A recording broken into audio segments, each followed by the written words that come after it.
Habang papauwi ako sa amin, dito na ako kinabahan sa daan kasi mayroon akong nararamdamang kakaiba.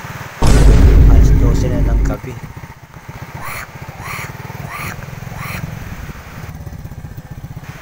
Narinig nyo ba yan guys? Hindi ko alam kung ano yan eh.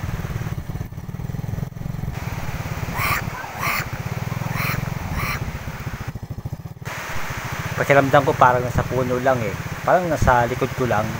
Nandun sa mga puno. Nakabahan na ako ah.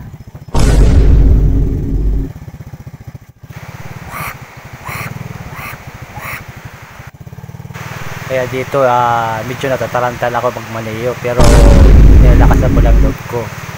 Sabi pag lumapit to sa akin ngayon, bahala na.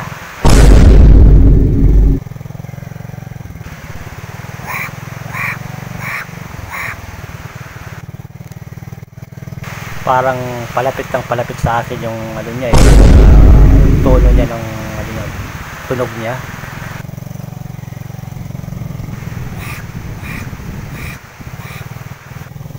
Kinakalibugan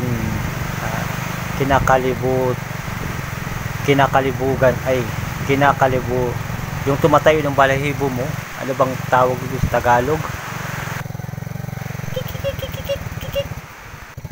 Kikik ka dyan. Sino ka? Natakot mo ko ah. Pangina ka, hindi mo ako kilala. Sino ka nga? Si auntie mo to.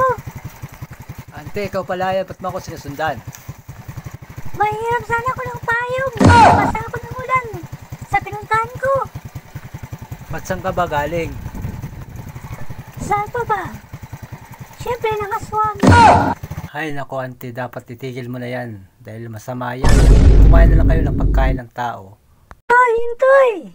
Baka mas lalo kayo mamatay sa gutom dahil ang mahal ang mga bilihin ninyo.